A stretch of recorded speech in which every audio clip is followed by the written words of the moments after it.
Asa itu berarti bergerak dan mengelilingi sumbu rotasinya.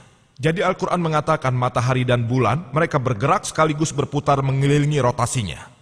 Sekarang kita tahu bahwa matahari membutuhkan waktu kira-kira 25 hari untuk menyelesaikan satu kali putaran. Edwin Hubble orang yang menemukan bahwa alam semesta itu berkembang. Al-Quran mengatakan dalam surat Az-Zariyat 51 ayat 47, kami telah menciptakan jagat raya yang luas, alam semesta yang luas. Kata Arab Mohsiana mengacu pada keluasan, jagat raya yang luas.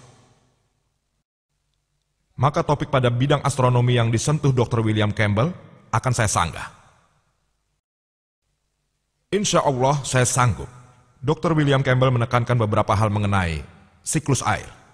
Quran menjelaskan siklus air dengan detail. Dr. William Campbell menyebutnya 4 tahapan. Di bukunya dia menyebutkan 4A dan B. Namun dia tidak berupaya untuk menjelaskannya, yang B dalam bentuk slide. Saya tidak tahu mengapa melalui slide dikatakan tetesan tabel air. Dia mengatakan tidak ada satu ayat pun dalam Al-Quran yang menerangkan penguapan. Dalam Quran surat At-Tariq 86 ayat 11. Rod sama dengan kemampuan langit untuk mengembalikan. Hampir semua uraian dalam Al-Quran menyebutkan kalau surat At-Tariq 86 ayat 11 ini mengacu pada kemampuan langit untuk mengembalikan hujan, yang berarti penguapan. Dr. William yang mengerti bahasa Arab mungkin akan berkata, mengapa Allah Subhanahu wa Ta'ala tidak menyebutkannya secara spesifik? Wasama izatil matar, artinya kemampuan langit untuk mengembalikan hujan. Mengapa Allah tidak menyebutkannya dengan spesifik? Kita telah mengetahui Allah dengan sifat ketuhanannya tidak melakukannya. Karena kita telah mengetahui kalau lapisan ozon, lapisan di atas bumi, selain menurunkan hujan, juga memancarkan energi dan unsur lain yang bermanfaat ke bumi yang dibutuhkan oleh umat manusia.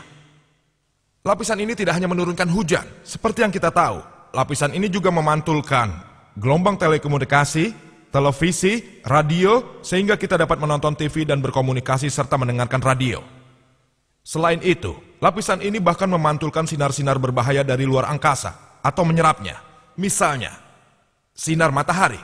Sinar ultraviolet matahari diserap oleh ionosfer.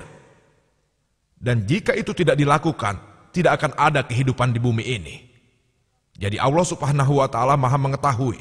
Selanjutnya dia berfirman, Rod sama dengan kemampuan surga untuk mengembalikan, serta hal-hal lain yang dikatakannya dalam Al-Quran. Bisa Anda lihat di kaset video saya. Quran menjelaskan siklus air dengan sangat detail. Mengenai apa yang tertera dalam Injil, dia menjelaskan tahap 1 dan 3 di slide-nya yang pertama, kemudian 1, 3, dan 2 di slide kedua. Bahwa air hujan diangkat ke atas, katanya, lalu air hujan dijatuhkan ke bumi. Ini merupakan filsafat Fasopmilitas pada abad 7 sebelum Masehi, yang mengira semprotan laut diambil oleh angin dan diteruskan ke bagian dalam sebagai hujan. Tidak ada awan dalam proses ini. Kutipannya yang kedua, Dr. William mengatakan, pertama, menurutnya penguapan. Kami tidak keberatan memiliki pendekatan kata yang sama dengan Injil. Kemudian hujan turun dan awan terbentuk. Ini bukan siklus air yang lengkap. Alhamdulillah, Quran menjelaskan siklus air dengan sangat detail dalam beberapa ayatnya. Bagaimana air naik menguap, jadi awan, lalu awan bergabung, bergerak ke atas, terjadi guntur dan kilat, air turun dan awan bergerak ke dalam, lalu jatuhlah hujan. Inilah penguapan, alhamdulillah dijelaskan secara detail. Quran menerangkan tentang siklus air dalam beberapa ayatnya. Surat Nur 24 ayat 43, Surat Rum 30 ayat 48, Al-Zumar 39 ayat 21, Surat Mukminun 23 ayat 18, Surat Rum 30 ayat 24, Al-Hijr 15 ayat 22, Surat Al-Araf 7 ayat 57, Surat Rad 13 ayat 17, Surat Furqan 25 ayat 48 dan 49.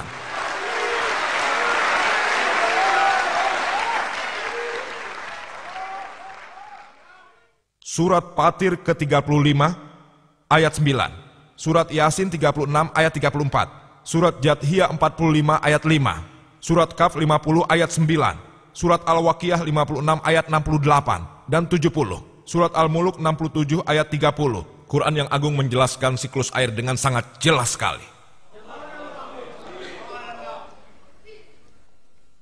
Dr. William Campbell menghabiskan terlalu banyak waktu untuk menjelaskan embriologi. Setengah pembicaraannya mengenai geologi dan menyinggung 6 topik yang lain. Saya mencatatnya. Di bidang geologi kita tahu saat ini, para ahli geologi memberitahu kita kalau radius bumi kira-kira 3.750 mil. Dan lapisan yang lebih dalam, panas dan cair, dan tidak mungkin ada kehidupan di sana. Dan bagian permukaan bumi di mana kita sekarang hidup sangat tipis, 1-30 mil. Namun, sebagian besar, antara 1 hingga 30 mil. Dan kemungkinan besar, lapisan permukaan bumi ini akan mengalami goncangan. Ini disebabkan fenomena lipatan yang menaikkan deret pegunungan yang memberikan stabilitas bagi bumi.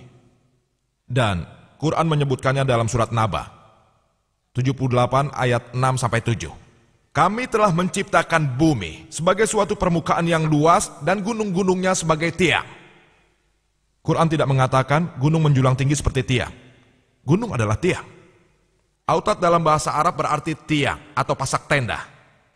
Saat ini kita tahu, dalam ilmu geologi sekarang, gunung memiliki akar-akar yang dalam. Ini diketahui pada paruh kedua abad ke-19. Dan bagian luar yang kita lihat pada gunung, hanya presentase kecilnya saja. Bagian yang tidak kelihatan, mirip seperti tiang yang ditancapkan ke tanah. Yang Anda lihat itu hanya puncaknya saja, yang lebih besar di dalam tanah. Mirip seperti puncak gunung es, kita hanya dapat melihat bagian atas, 90%-nya berada di bawah air.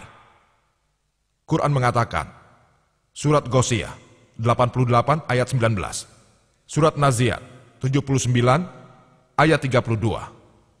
Wal jibala arsaha, kami telah membuat gunung-gunung berdiri tegak di bumi. Membuat gunung-gunung berdiri tegak di bumi. Saat ini, setelah majunya geologi modern, Dr. William Campbell justru mengatakan, kalau teori platektonik lah yang dikemukakan tahun 1960, yang menyebabkan naiknya deret pegunungan. Para ahli geologi saat ini mengatakan kalau gunung dapat menstabilkan bumi. Memang tidak semuanya, tapi sebagian besar mengatakan demikian. Saya tidak menemukan satupun buku geologi, dan saya menantang Dr. William Campbell untuk membuat satu buku geologi tanpa bantuan ahli geologi walaupun sebenarnya tidak berpengaruh. Tidak sama sekali. Koresponden pribadinya Dr. Kate Moore, ada bukti dokumentasinya. Dan jika Anda membaca buku The Earth, yang dijadikan rujukan oleh hampir semua universitas di bidang geologi, salah satu penulisnya bernama Dr. Frank Frisch, yang merupakan penasihat mantan Presiden Amerika Jimmy Carter, dan juga Rektor Academy of Science Amerika. Dia menulis, dalam bukunya, gunung merupakan irisan yang memiliki akar kuat di bawahnya, dan dia mengatakan fungsi gunung adalah menstabilkan bumi. Quran mengatakan dalam surat Al-Anbiya, surat ke-21 ayat 31, surat Luqman 31 ayat 10, dan surat An-Nahl 16 ayat 15, bahwa kami telah membuat gunung-gunung berdiri tegak di bumi. Kalau tidak, gunung-gunung itu akan goncang bersamamu. Fungsi gunung dalam Al-Quran dikatakan untuk melindungi bumi dari goncangan. Quran tidak pernah mengatakan gunung mencegah gempa bumi. Dr. William Campbell mengatakan, dia menulis dalam bukunya, banyak gempa bumi terjadi di pegunungan, dan gunung-gununglah yang menjadi penyebabnya. Perlu digarisbawahi, Quran tidak pernah mengatakan kalau gunung mencegah gempa bumi. Bahasa Arab untuk gempa bumi, Dr. William Campbell mengerti bahasa Arab, zilzal atau zalzalah. Namun kata yang digunakan dalam 3 ayat 1 tersebut adalah tamidah. Tamidah artinya menggoncang, menggoyang, mengayun. Dan Al-Quran menyebutkan dalam surat Luqman 31 ayat 10, surat An-Nahl 16 ayat 15, kami telah membuat gunung berdiri tegak di bumi agar tidak menggoncangmu. Tamidah bikumlah, yang artinya menggoncangmu. Dan ini menunjukkan jika gunung-gunung tidak ada, bahkan jika kamu berjalan, jika kamu bergerak, bumi akan bergerak bersamamu. Jika kamu bergoyang, bumi juga akan bergoyang denganmu. Kita semua tahu ketika kita berjalan di bumi, bumi tidak bergoncang. Dan alasannya adalah, menurut Dr. Frank Frisch dan Dr. Nazat dari Saudi Arabia, yang menulis sebuah buku lengkap tentang konsep geologi dalam Quran, menjawab hampir semua hal yang dikatakan Dr. William Campbell dengan detail.